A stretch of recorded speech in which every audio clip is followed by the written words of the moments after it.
Salam sehat dan bahagia. Guru-guru yang hebat, saat ini kita akan belajar tentang budaya positif. Ada 7 konsep inti budaya positif. Yang pertama, perubahan paradigma belajar. Kedua, disiplin positif. Ketiga, kebutuhan dasar manusia. Keempat, motivasi perilaku manusia. Kelima, posisi kontrol. Keenam, keyakinan kelas. Dan yang ketujuh, segitiga restitusi. Dan saat ini kita masuk dalam komponen yang pertama, perubahan paradigma belajar. Sebagai pendidik, diibaratkan sebagai seorang petani yang memiliki peranan penting untuk menjadikan tanamannya tumbuh subur. Dari uraian tersebut, dapat dipahami bahwa sekolah diibaratkan sebagai tanah tempat bercocok tanam, sehingga guru harus mengusahakan sekolah jadi lingkungan yang menyenangkan, menjaga, dan melindungi murid dari nilai-nilai yang tidak baik. Murid akan mampu menerima dan menyerap suatu pembelajaran bila lingkungan di sekelilingnya terasa aman dan nyaman. Selama seorang merasa tekanan-tekanan dari lingkungannya, maka proses pembelajaran akan sulit terjadi. Dengan demikian, salah satu tanggung jawab seorang guru adalah bagaimana menciptakan suatu lingkungan positif yang terdiri dari warga sekolah yang saling mendukung, saling belajar, saling bekerja sama, sehingga tercipta kebiasaan-kebiasaan baik, dan dari kebiasaan-kebiasaan baik akan tumbuh menjadi karakter-karakter baik warga sekolah. Dan pada akhirnya, karakter-karakter dari kebiasaan-kebiasaan baik akan membentuk sebuah budaya positif. Nah, di sini dituntun peran seorang pendidik untuk membimbing dan menuntun tumbuh atau menggali potensi dan bakat yang ada pada diri peserta didik sebagai kekuatan kodrat yang dimiliki agar dapat memperbaiki perilaku ke arah yang lebih baik. Bapak Ibu guru yang hebat, dalam proses mewujudkan visi yang berpihak pada murid dan selaras dengan profil pelajar Pancasila, perlu ada pemimpin yang mampu menggerakkan dan mengelola perubahan itu. Karena itu diperlukan nilai dan peran seorang guru untuk mencapai visi tersebut. Nilai-nilai guru yaitu berpihak pada murid, reflektif, mandiri, kolaboratif, dan inovatif. Dengan nilai-nilai yang ada dalam diri seorang guru, maka diharapkan guru tersebut dapat menggerakkan ekosistem lingkungan sekolah, baik terhadap peserta didik maupun terhadap rekan sejawat atau guru, dan bahkan dapat menggerakkan masyarakat pada umumnya. Hal itu dapat dilakukan melalui peran guru sebagai pemimpin pembelajaran, menjadi coach bagi guru lain, mendorong kolaborasi, mewujudkan kepemimpinan pada murid, dan menggerakkan komunitas praktisi. Nah, kemudian kita masuk dalam komponen yang kedua, disiplin positif. Ketika mendengar kata disiplin, apa yang terbayang di dalam benak Anda? Apa yang terlintas di pikiran Anda? Kebanyakan orang menghubungkan kata disiplin dengan tata tertib, teratur, dan kepatuhan pada peraturan. Kata disiplin juga sering dihubungkan dengan hukuman. Padahal itu sungguh berbeda. Karena belajar tentang disiplin positif tidak harus dengan memberikan hukuman. Justru itu adalah salah satu alternatif terakhir, dan kalau perlu tidak digunakan sama sekali.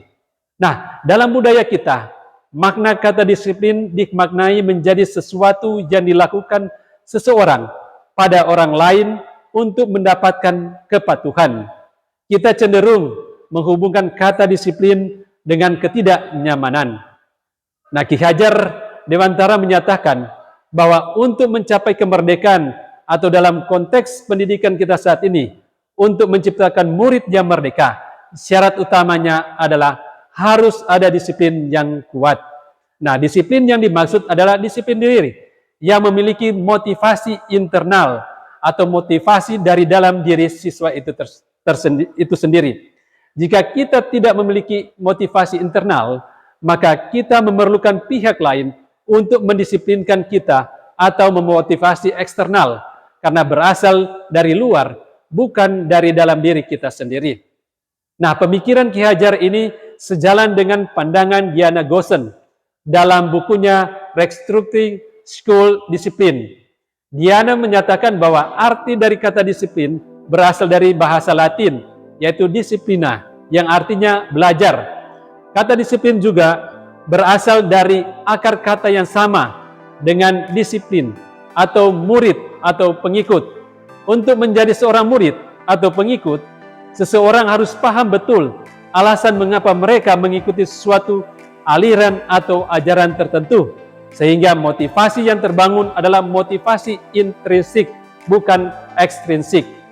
Di sini, disiplin diri dapat membuat seseorang menjadi menggali potensinya menuju kepada sebuah tujuan, sesuatu yang dihargai dan bermakna. Dengan kata lain, disiplin diri juga mempelajari bagaimana cara kita mengontrol diri dan bagaimana menguasai diri untuk memilih tindakan yang mengacu pada nilai-nilai yang dihargai.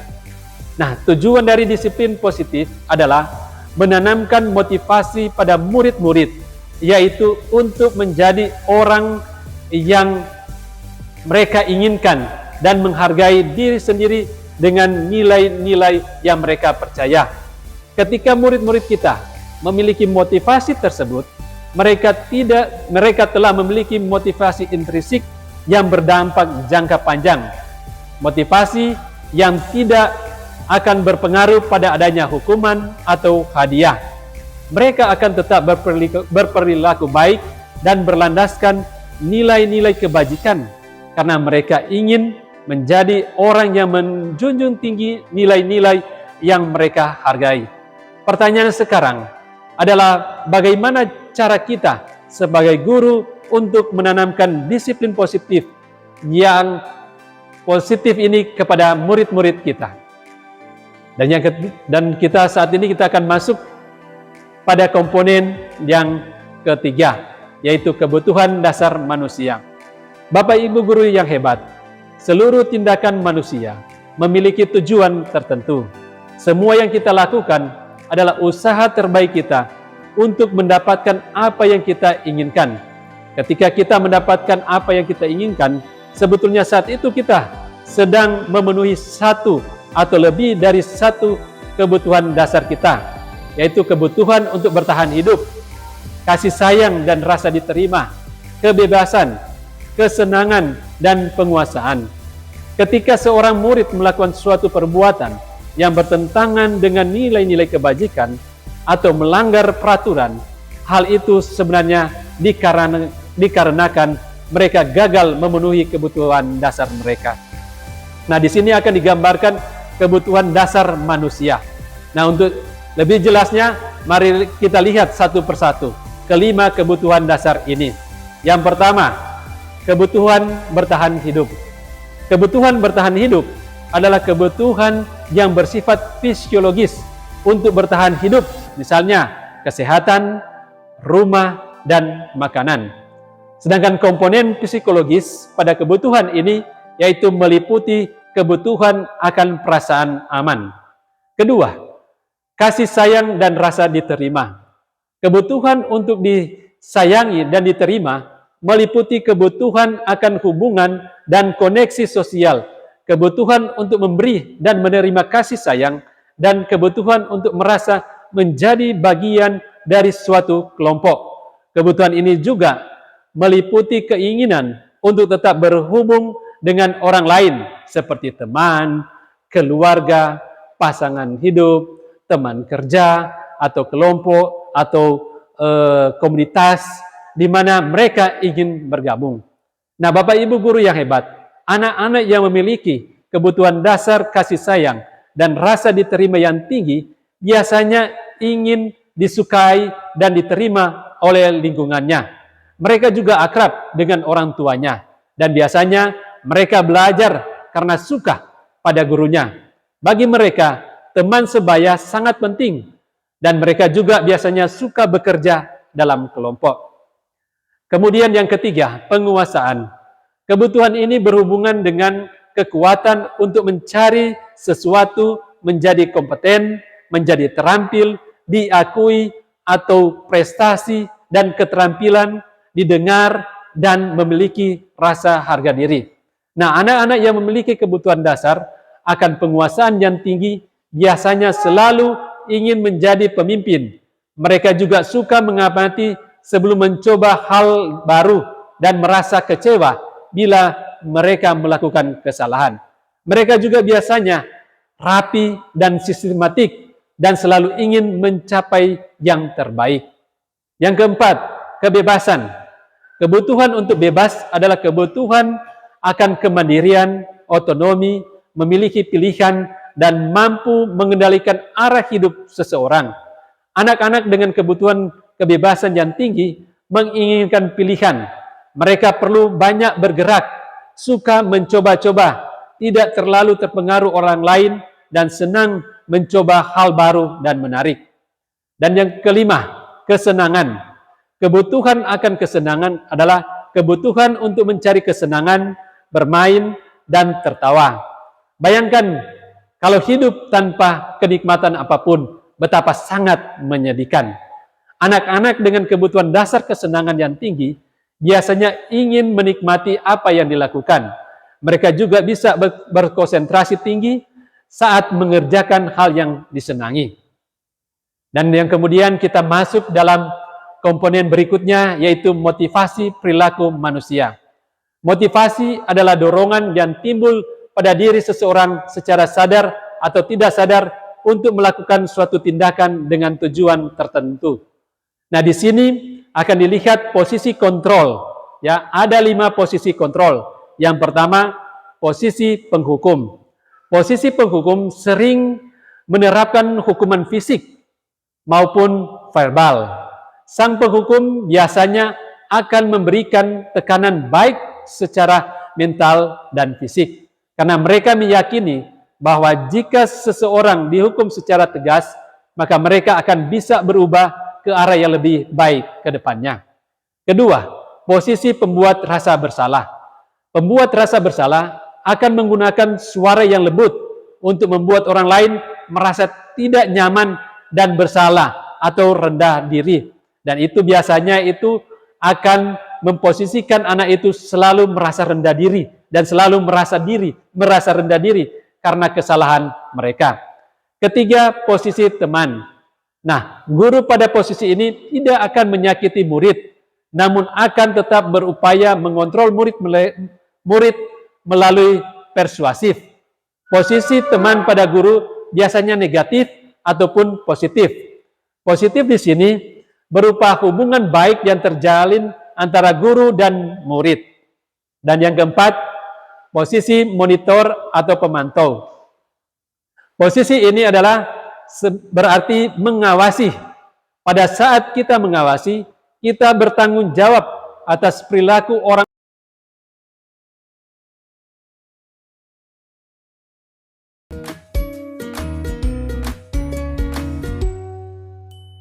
Salam bahagia Ibu dan Bapak guru hebat. Dalam penerapan disiplin positif restitusi, salah satu program yang dikembangkan adalah 5 posisi kontrol. 5 posisi kontrol dalam restitusi adalah proses perjalanan seorang pendidik agar dapat mengenali dirinya. Pada video kali ini, kita akan membahas tentang 5 posisi kontrol yang dikembangkan oleh Diane Gosson dan contoh penerapannya.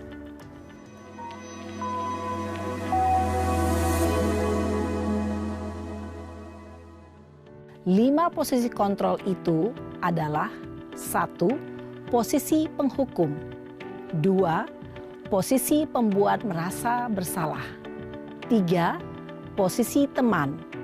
4. Posisi pemantau atau monitor. Dan 5. Posisi manajer. Untuk lebih memahami kelima posisi tersebut, mari kita saksikan kasus Naren yang terlambat hadir 20 menit di sekolah dan melihat bagaimana kelima posisi kontrol dalam menghadapi masalah tersebut.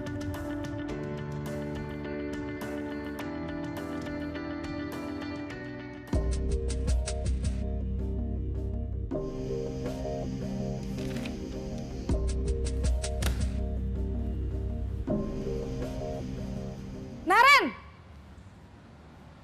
Sini kamu! Selamat pagi, Bu. Selalu terlambat. Kamu deh, pasti terlambat. Maaf Bu, saya... Apa? Apa coba? Alasan kamu apa lagi? Kapan sih kamu tidak terlambat? Malas sekali ya kamu jadi anak. Saya... Dasar pemalas. Gak kapok-kapok sih kamu. Sudah berapa kali terlambat? Sana, kamu keliling lapangan basket 2 kali. Kenapa saya harus keliling lapangan basket, Bu? Kenapa? Kamu mau lawan ibu? Berani-beraninya jawab. Sudah terlambat, masih berani jawab pula. Sekarang, keliling lapangan basket 5 kali sekalian. Biar kapok. Cepat, pergi sana ke lapangan basket. Posisi penghukum biasanya berbicara dengan nada tinggi, menghardik, menunjuk-nunjuk, menyakiti, dan menyindir. Hukuman bisa berupa fisik maupun psikis. Ibu dan bapak guru hebat. Dampak yang terjadi pada murid ketika guru berada pada posisi penghukum adalah murid cenderung akan memberontak, bahkan menyimpan dendam.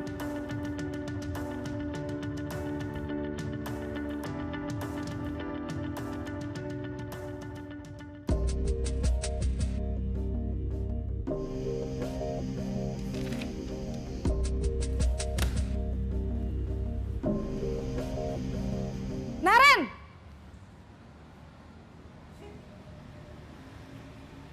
Selamat pagi, Bu. Naren. Kamu kenapa terlambat lagi, nak? Ya Tuhan, Naren. Kamu senang ya bikin ibu susah ya? Kalau kamu terlambat lagi, nanti ibu yang ditegur bapak kepala sekolah, nak. Disangka ibu tidak bisa membina kamu. Duh, gimana ini? Maaf, Bu. Duh, Gusti Naren. Kamu suka ya kalau ibu ditegur bapak kepala sekolah? Terus, sekarang ibu harus tulis apa ini di buku absen? Ini kamu sudah sering terlambat loh. Ibu harus apa coba? Maaf, Bu. Maaf sekali. Ya sudah, lain kali jangan bikin ibu susah lagi ya, nak ya. Ibu tidak akan kuat lagi kalau kamu begini terus. Bisa jantungan kalau ibu ditegur bapak kepala sekolah. Sana cepat ke kelas. Maaf ya, Bu. Maaf sekali. Posisi pembuat rasa bersalah berbicara dengan nada tenang, cenderung lembut. Namun kata-kata yang diutarakan membuat murid merasa menjadi orang yang gagal. Memandang buruk dirinya sendiri, merasa tidak berharga, dan tidak sanggup membahagiakan orang lain. Ketika guru mengambil posisi pembuat rasa bersalah, murid akan menganggap dirinya yang bersalah dan ia akan menyimpan emosi negatif tersebut di dalam dirinya.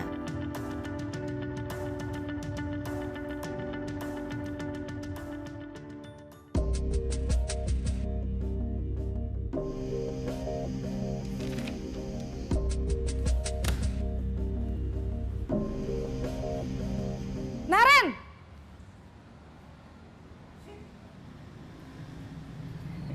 Selamat pagi, Bu. Wah, sudah jam berapa ini, nak? Terlambat lagi ya, sayang. Iya, Bu. Habis ibu saya lupa bangunkan saya, Bu. Kamu malah menyalahkan ibu kamu.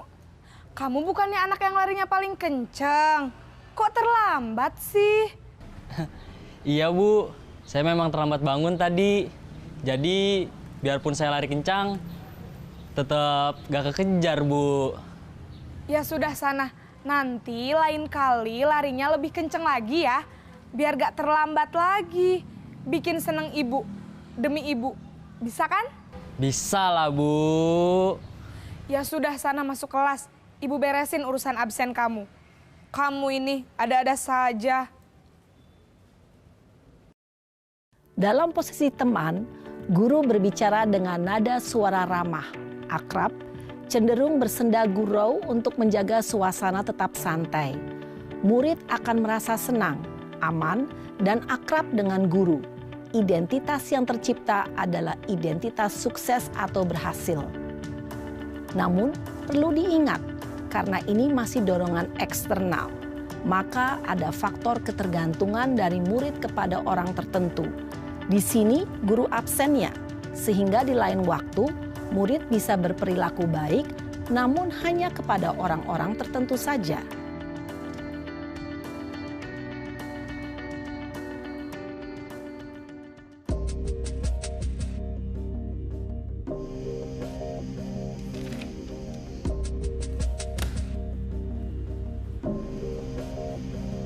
Naren!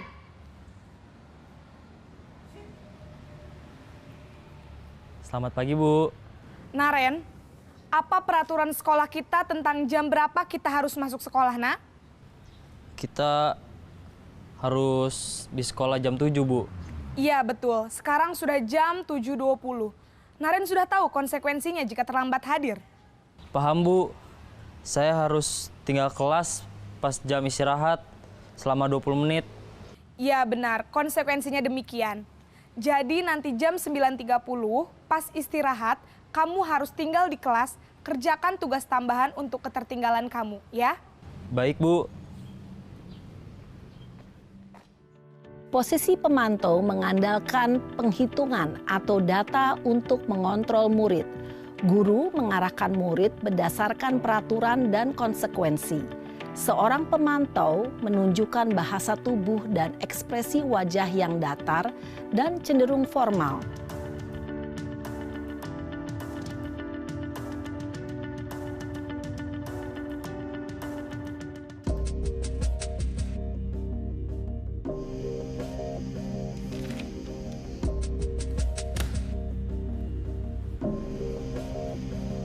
Naren!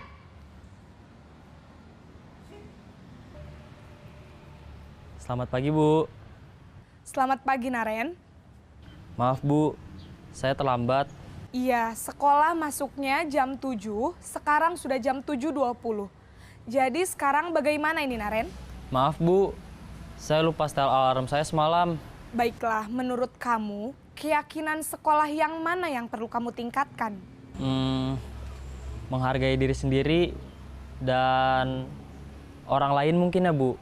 Setuju. Jadi, apakah Naren meyakini prinsip saling menghormati tersebut? Iya, Bu. Saya meyakininya. Apakah Naren bersedia memperbaiki masalah keterlambatan ini?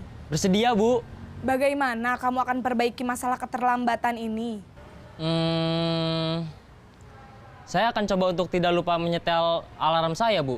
Baik, kalau Naren lupa menyetel alarm di rumah, ada orang yang kira-kira bisa bantu mengingatkan tidak? Ada, Bu. Kakak saya, Kak Ema. Ada lagi selain Kak Ema? Selain Kak Ema, ada ibu saya. Baik, jadi yang mengingatkan Naren adalah Kak Ema dan ibu kamu ya? Kira-kira akan mulai setel alarm kapan nih, Naren? Setelah pulang sekolah, akan segera saya lakukan. Baik, jadi Naren akan setel alarm untuk bangun besok pagi dan akan diingatkan oleh kakak dan ibunda Naren ya. Ada lagi yang mungkin perlu dilakukan, Naren? Agar tidak terlambat bangun lagi. Tidak ada, Bu. Baik, Naren. Terima kasih untuk kerjasama kamu. Sekarang kamu perlu kembali ke kelas untuk belajar. Baik, Bu. Terima kasih. Posisi manajer adalah posisi kontrol yang disarankan untuk membimbing murid memiliki sikap disiplin yang positif, yaitu murid yang mandiri, bertanggung jawab, dan dapat memecahkan masalah. Tujuan dari posisi ini adalah agar murid dapat berefleksi atas tindakannya.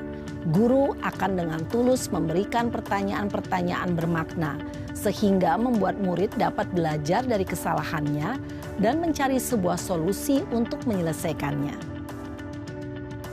Ibu dan Bapak guru hebat, setelah mengamati adegan kelima posisi kontrol tadi, kira-kira posisi mana yang paling ideal?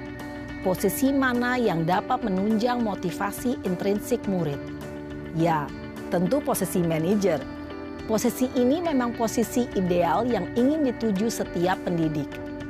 Pada posisi inilah, guru dapat menerapkan disiplin positif yang berpihak pada murid. yang memerdekakan murid. Perjalanan seorang pendidik tentunya tidak mudah untuk sampai pada posisi seorang manajer. Namun, tujuan kita pasti, yaitu menciptakan murid-murid yang mandiri, merdeka, dan bertanggung jawab. Semoga penggambaran 5 posisi kontrol yang telah diperlihatkan ini dapat menjadi ajang refleksi bagi kita semua, agar dapat terus mengasah dan menerapkan disiplin positif yang memerdekakan murid. Mari terus berlatih dan bersemangat. Selamat menerapkan. Salam dan bahagia Ibu dan Bapak Guru hebat.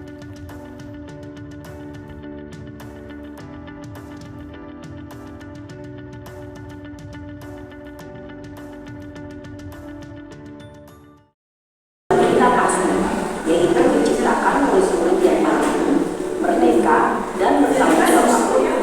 Semoga penggambaran 5 posisi kontrol yang telah diperlihatkan ini. Oke, ya, jadi kita telah melihat video yang ditayangkan bagaimana 5 posisi kontrol ya kita sebagai guru, peran kita sebagai guru di dalam atau di sekolah untuk mendidik anak-anak. Nah sekarang pertanyaan kita ya, ada di posisi mana kita? Posisi kontrol yang di mana kita selama ini yang kita lakukan? Ya, apakah telah sebagai posisi sebagai penghukum? Ya, sebagai apa lagi? Penghukum? Sebagai apa lagi? Teman? Pemantau? Manajer? Apa lagi satu? Merasa salah. Ya, ya kadang-kadang kita di dalam mendidik ataupun membimbing anak-anak kita, seringkali kita mungkin ya orang mesti harus akui kebanyakan orang masih di posisi yang pertama ya, pemberi hukuman. Karena apa? Ya, siswa datang terlambat atau siswa tidak mengerjakan tugas, ya konsekuensi adalah kita berikan hukuman. Dan itu memang ya seperti yang dijelaskan tadi, itu memberikan dampak negatif bagi perkembangan siswa itu sendiri. Ya, siswa itu akan menjadi apa? Penendang bagi kita.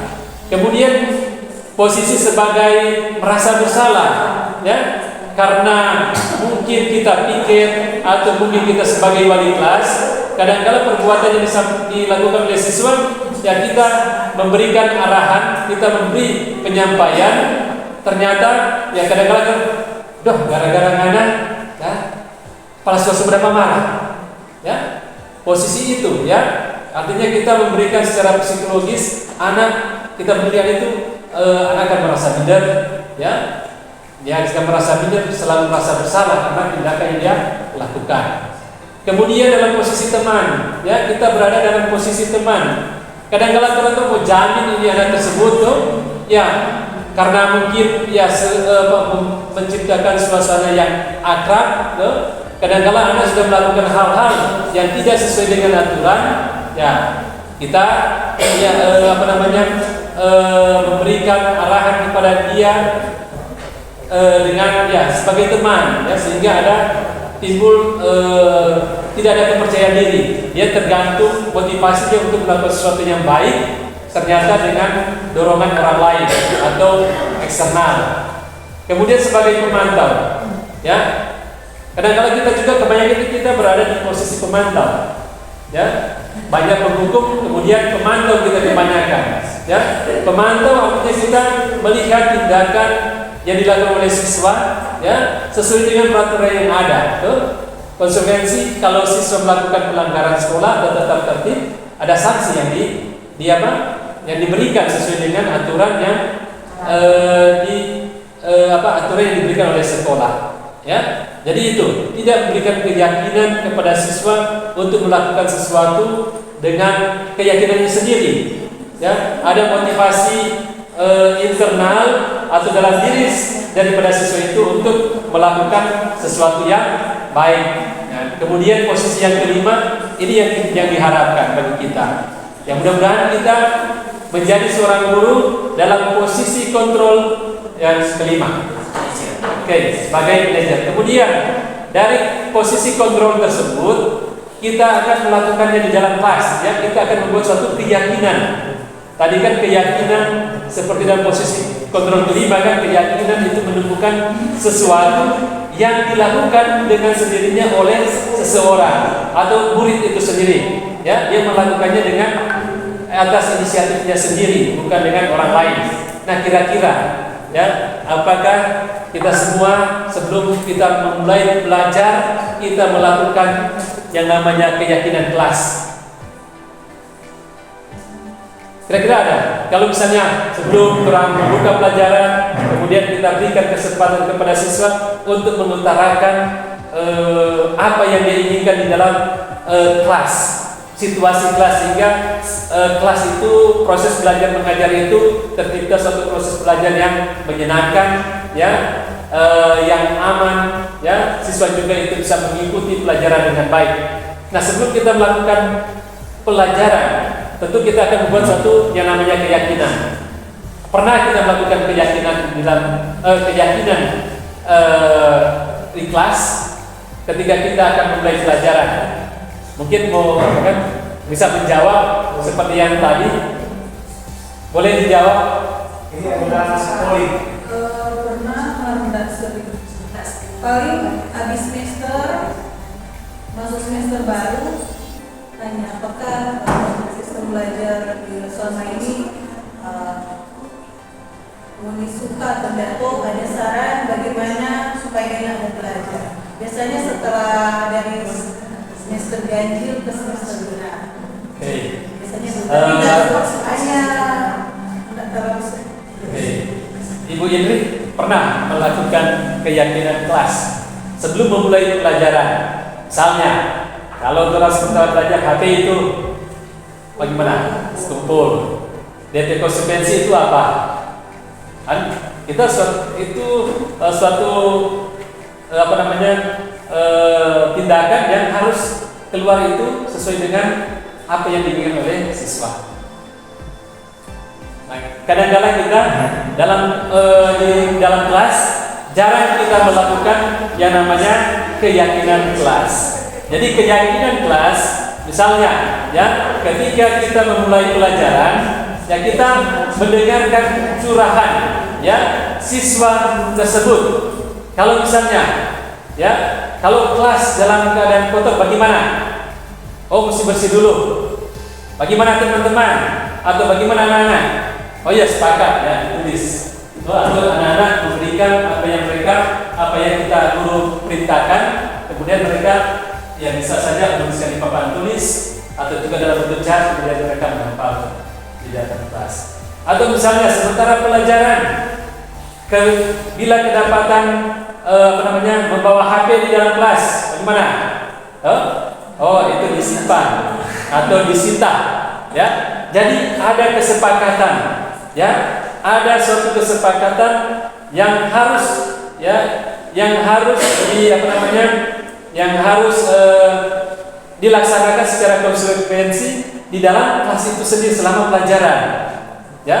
Jadi bukan dengan aturan sekolah, ya, beda dengan aturan sekolah, ya. Aturan sekolah yang sudah dibuat, tuh, yang harus mau tidak mau harus dipatuhi oleh siswa, dan ketika dia melanggar ada konsekuensinya. Tetapi ini keyakinan kelas adalah suatu aturan atau tindakan yang dibuat oleh siswa itu sendiri, sehingga ketika dia melakukan sesuatu, kita ada diikuti, ya. Jadi di sini dia akan belajar apa? Bertanggung jawab. Dia akan apa?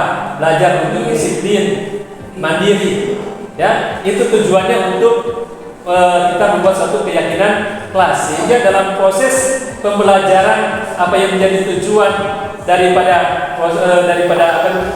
tujuan pendidikan itu supaya siswa itu belajar apa? Menyenangkan, bahagia, ya, supaya orang bahagia, senang di dalam kelas. Karena kita membangun suatu sikap atau keyakinan di dalam kelas untuk dipatuhi, untuk dilakukan. Ya, tapi bukan dengan paksaan, tetapi itu merupakan motivasi yang motivasi yang timbul dari siswa itu tersendiri, bukan dari eksternal, dari orang guru, ya. Supaya orang kita yang buat, ya. Jadi beda dengan aturan yang dibuat. Jadi itu kita harus membuat satu keyakinan kelas. Ya, tolong buat dulu apa-apa yang disepakati dalam kelas. Misalnya kelas mesti dalam keadaan rapi. Kalau tidak bagaimana? Berarti semua kelas mesti kerjasama, mesti membersihkan. Kalau dia tidak membuat tugas, bagaimana? Ya, ada kesepakatan itu.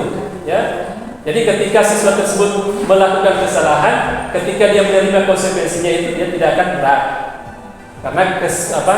Karena dia yang membuat kesepakatan itu. Itu kalau orang kan, kalau tidak buat tugas, Bapak kasih nilai di bawah KKM. Ya, jadi itu untuk membuat satu keyakinan kelas. Kemudian kita masuk dalam segitiga restitusi. Ya, restitusi adalah proses menciptakan kondisi bagi murid untuk memperbaiki kesalahan mereka, sehingga mereka bisa kembali pada kelompok mereka dengan karakter yang lebih kuat.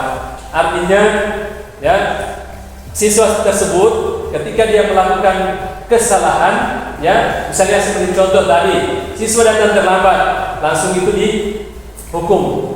Ya, kita tidak mengetahui latar belakangnya sehingga kenapa dia harus terlambat.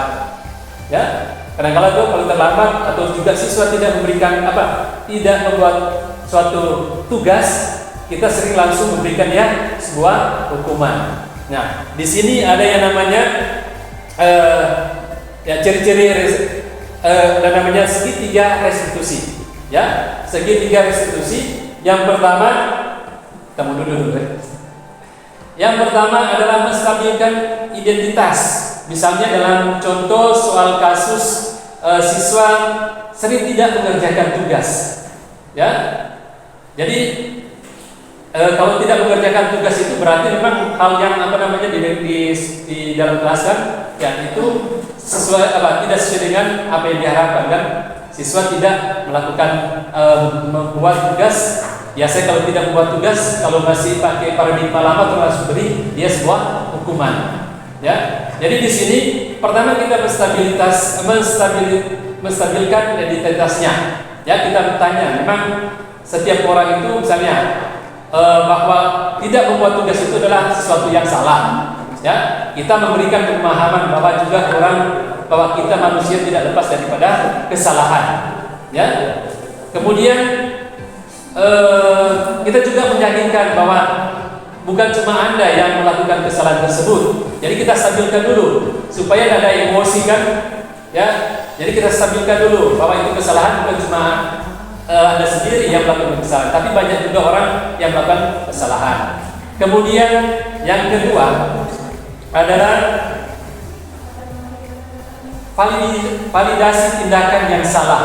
Kita validasi, ya, tindakan yang dia lakukan, ya, alasan apa, ya, sehingga dia tidak mengapa tidak melakukan hal demikian, ya. Jadi biasa kita dalam kelas kan kita tanya, kenapa Anda tidak membuat tugas? Ya, Bapak sibuk. Ya, biasa atau Ibu guru sibuk. Tuh, sibuk karena apa? Ya, jadi kita menggali apa yang sebenarnya dia butuhkan, ya, menggali persoalan atau alasan yang dia lakukan sehingga dia tidak melakukan melakukan kesalahan itu sendiri. Kemudian yang ketiga menanyakan keyakinan, ya, menanyakan keyakinan. Artinya kalau kita menanyakan keyakinan bahwa kalau Anda tidak melakukan mengerjakan tugas, maka Anda tidak akan naik kelas, karena sesuai dengan aturan bahwa misalnya di bawah KKM Anda tidak akan lulus atau tidak akan naik kelas, sehingga kita memberikan meyakinkan kepada anak tersebut apakah Anda suka tidak naik kelas. Yang pasti dia akan menjawab tidak mau, pasti dia akan menjawab suka naik kelas.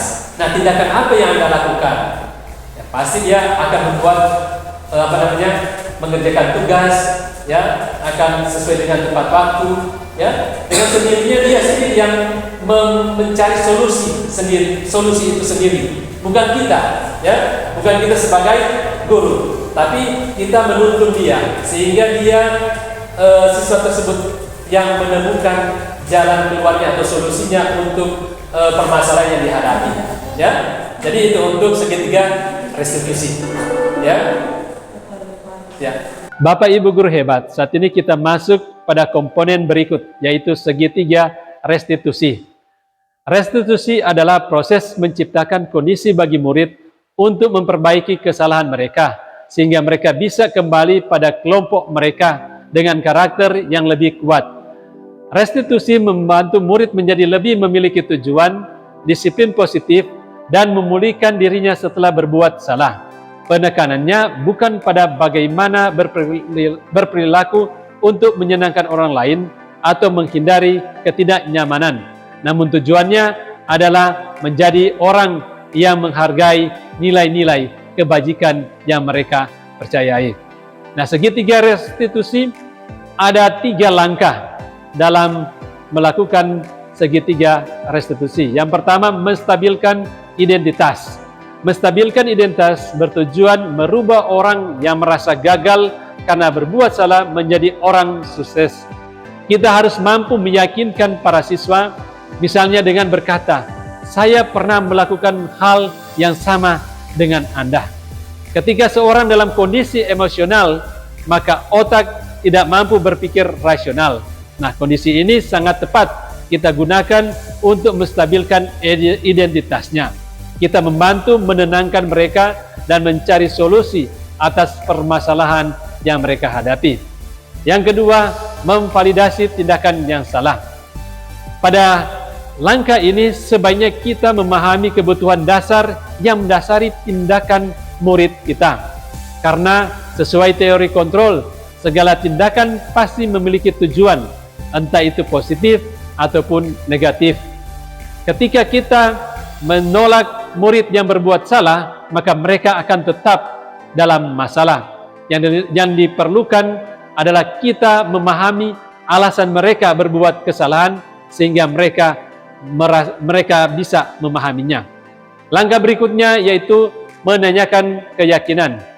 Nah, setelah tahap pertama dan kedua sukses diterapkan, maka anak lebih siap dikaitkan dengan nilai-nilai kebajikan yang dia percaya dan berubah ke arah yang lebih baik.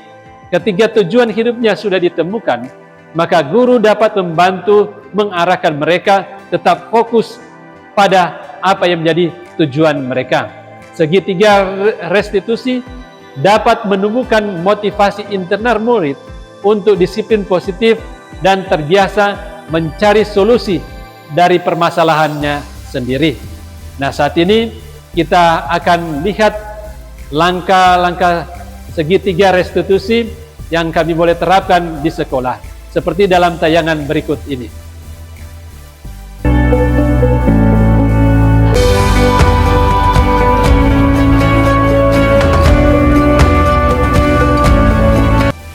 Jadi silakan ke depan.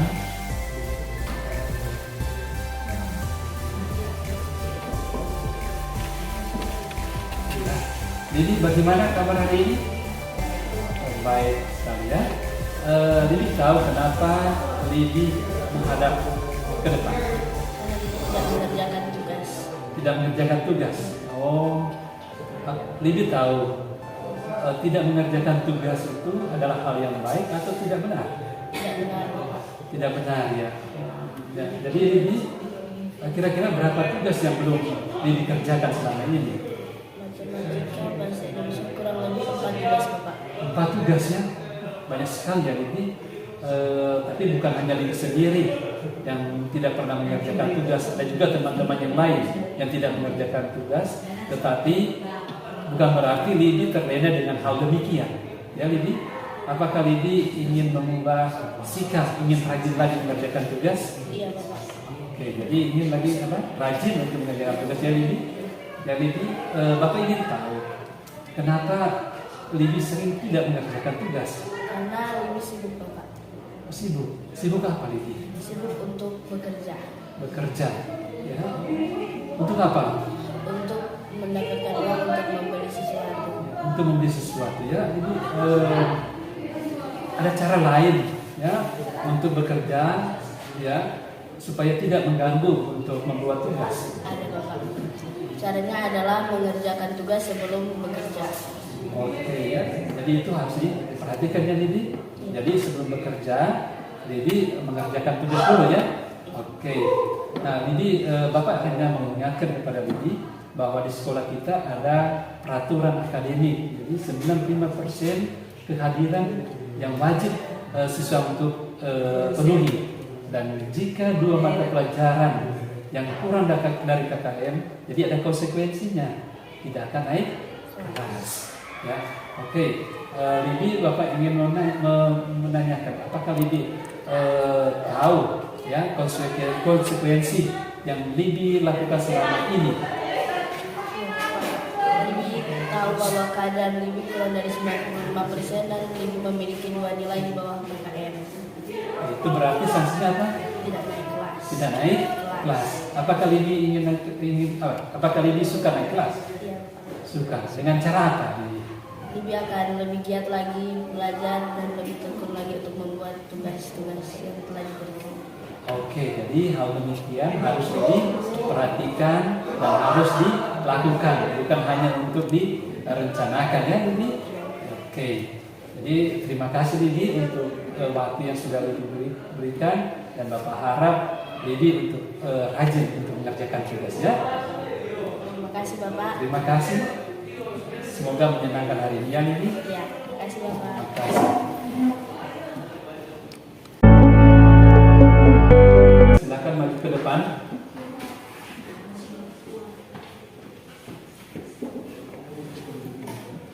Oh iya, Seren, bagaimana kabar hari ini? Baik ya. Seren tahu kenapa Seren menghadap ke Bapak?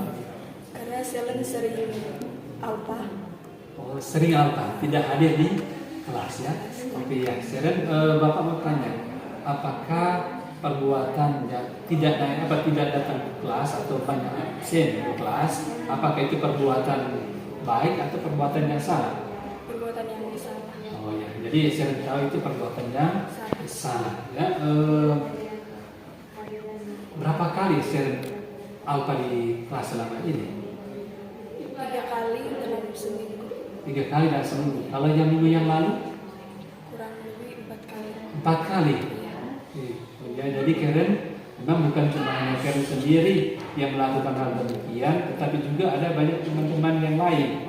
Tetapi Karen jangan terlena dengan hal tersebut karena perbuatan itu tidak baik. Ya, oh ya Karen, Bapak ingin tahu kenapa Karen sering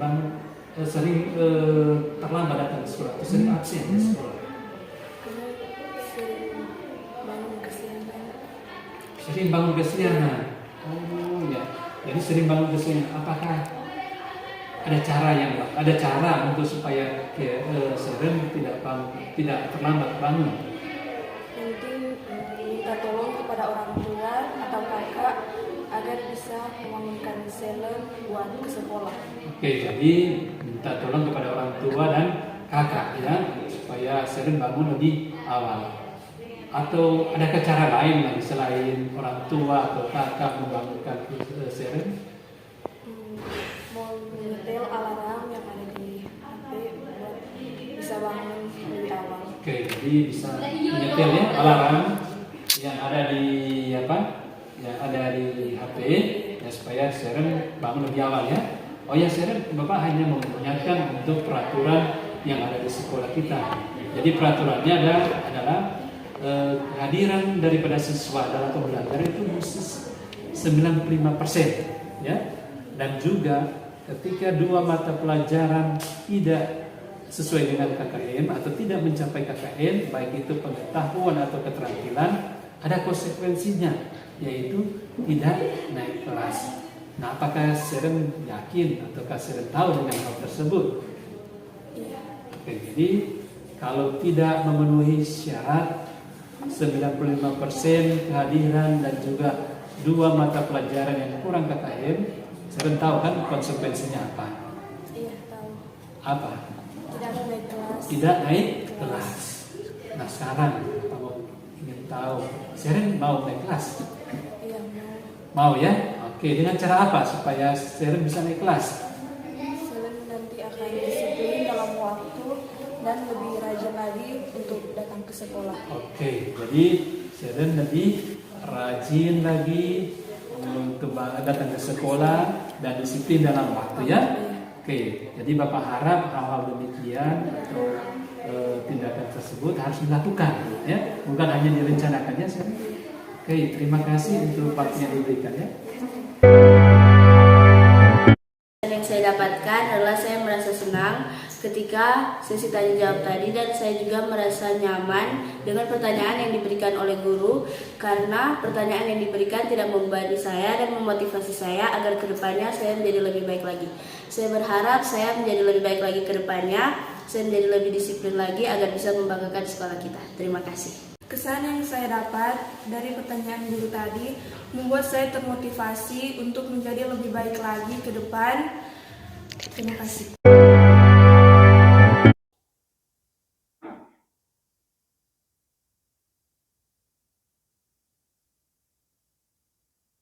Ya, silakan di-scan. Kasih apa?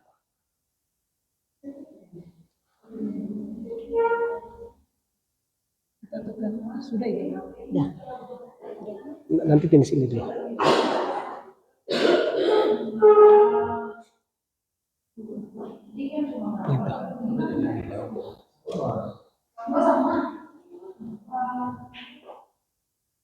Ya, silakan. Iya, boleh langsung di depan. Coba di depan juga bisa langsung di PowerPoint.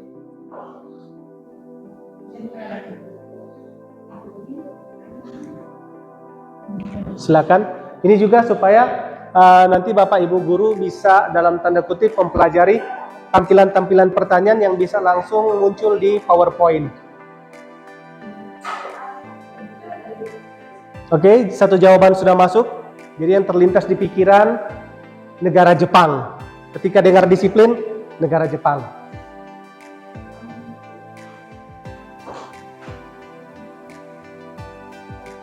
Ada yang mau baca? Tethering.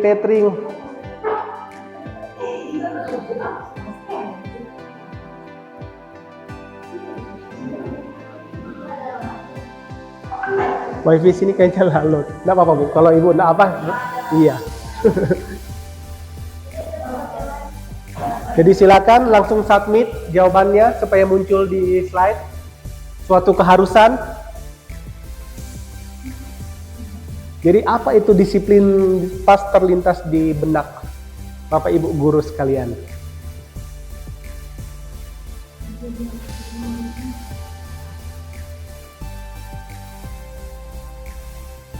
Jadi sudah muncul 2 jawaban. Dan dari 2 jawaban ini kita akan coba kembangkan sedikit tentang disiplin positif. Jadi ini adalah PowerPoint interaktif. Supaya nanti kalau memang diterapkan di dalam kelas, ya berharap biasanya sih siswa akan lebih karena kita tidak sebagai teacher center tapi student center, tapi kita hanya memfasilitasi saja. Nanti dorang yang gali sendiri.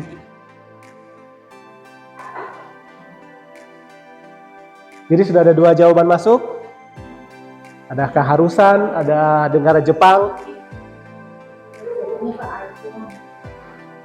Aku lihat kok di sana. Nggak bisa.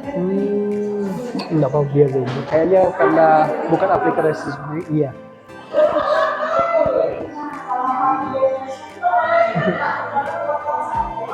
Hal yang kurang menyenangkan. Nah, sudah ada masuk lagi. Sudah ada 3.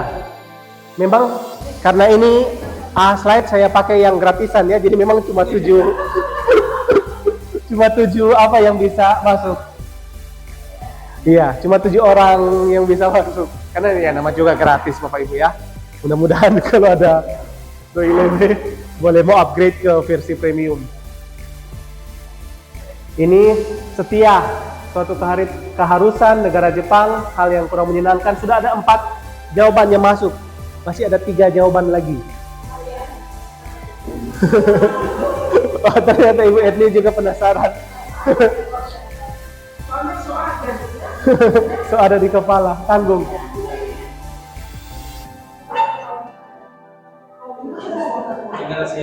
Iya, bisa scan di barcode di atas juga boleh, langsung le boleh.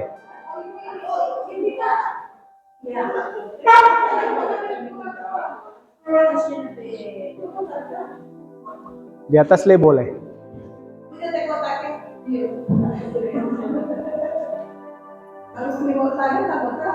Jadi sudah ada empat jawaban.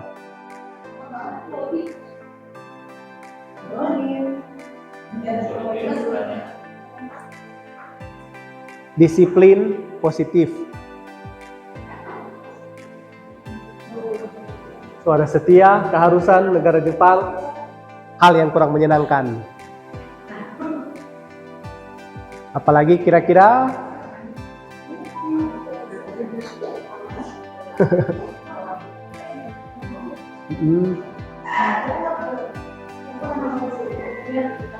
Silakan. Kira-kira apa yang terlintas di benak?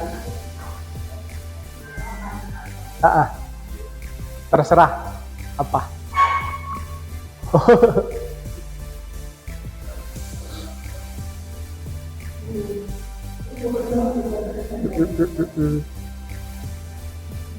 Tinggal menunggu jawaban dari Ibu Etni dan Ibu Raisa. Apa itu disiplin?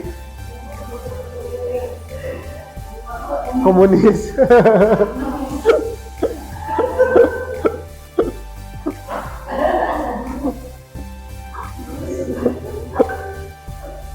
Oke, sambil Ibu Raisa menuliskan jawaban, saya minta pendapat dari yang mengatakan negara Jepang terlebih dahulu. Ya, silakan. Pendidikan saya pendidikan bahasa Jepang. Kalau saya mempelajari budaya termasuk kebiasaan kita yang mengajar kami sama generasi lain sangat berbeda jauh dengan kondisi kebiasaan kita sebagai orang Jepang. Ya. Orang Jepang itu paling mengenai. Kalau terlepas jauh dari kampus, mau ada musika, mau ada bahasa kita tetap dosen itu yang berasal dari budaya tetap ada. Apapun yang terjadi, memulai jam 8 mengajar, jam 8 sekolah. Jadi istilahnya no excuse. Jam 8 makanya undang jam mengajar jam 2. Menggunakan waktu sesuai dengan jam yang sudah. Oke, baik, terima kasih jawaban yang sangat luar biasa. Sekarang ini ada yang menarik ini. Coba saya, oh ya, komunis ini. Ini agak menarik ini bagian komunis. Silakan.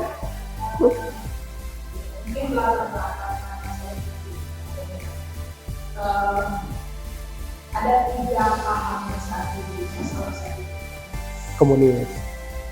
komunisme. Paham komunis itu adalah paham yang sangat Disiplin. saya kasih contoh hari ini kita menggunakan seragam KI.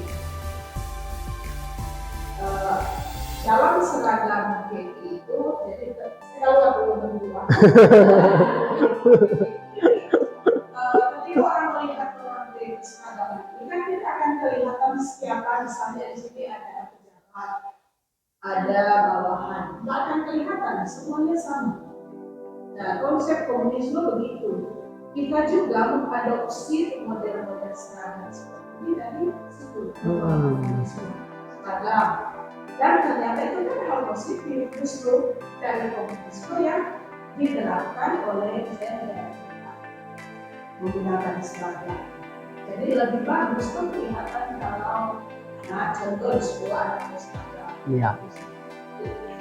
Dan contoh itu ya. Jadi di sana memang paham ini memang di luar dari konsep-konsep yang orang nggak suka. Yang aneh-aneh itu. Tapi yang ada hal-hal positif yang tidak bisa itu soal disiplin. Dorong saja untuk saya soal kalau dia soal renang sama dibandingkan dengan orang kalau bukan waktunya makan tidak perlu makan. Jadi memang banyak hal yang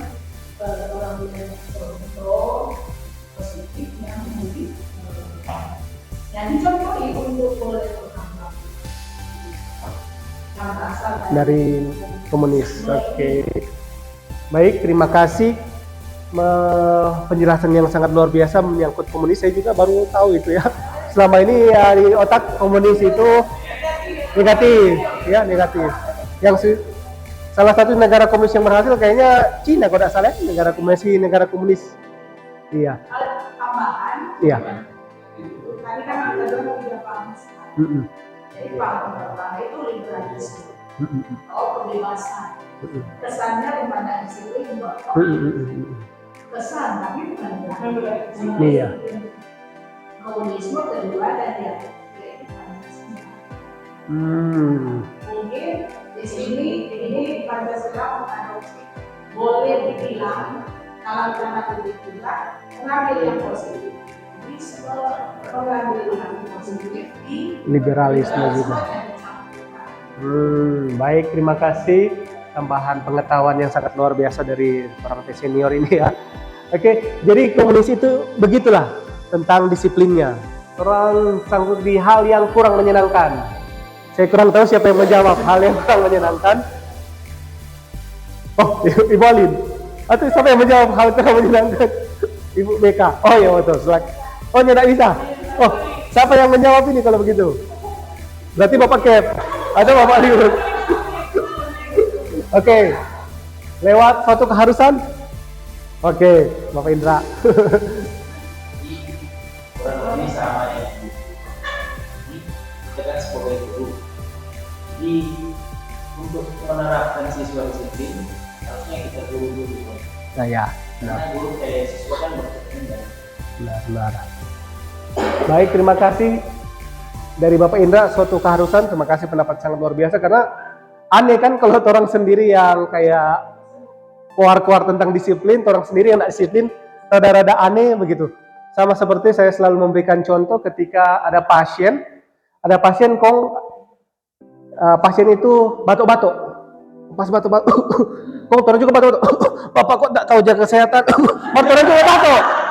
Agak sedikit saya aneh, maksud ini pasien ini dokter yang sampaikan atau ini yang perawat sampaikan ini tidak cocok. Sama seperti orang, apalagi anak-anak sekarang sejago jawa menyawa kok tanpa kita sadari ya. Lanjut, wajib dilakukan.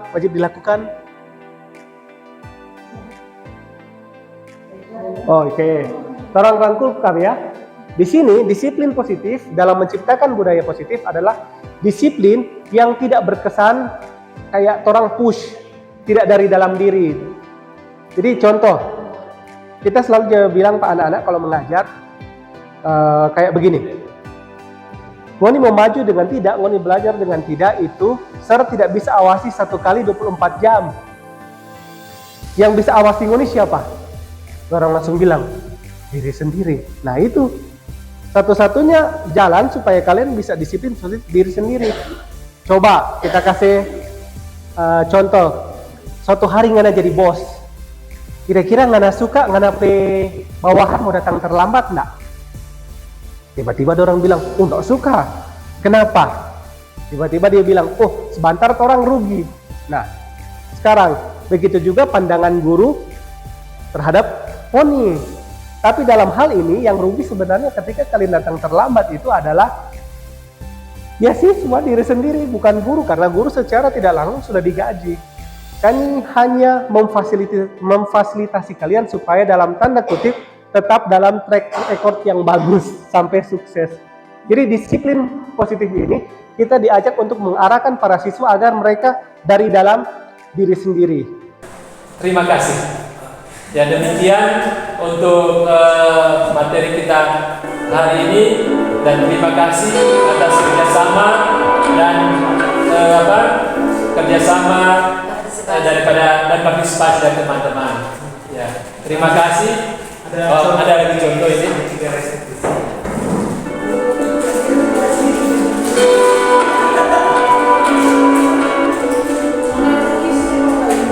Ini video terakhir.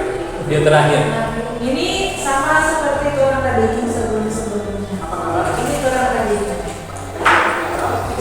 Tepuk tangan dari Bapak. Tepuk tangan Bapak dulu. pelajaran. Kalau kita mau tugas perbuatan yang baik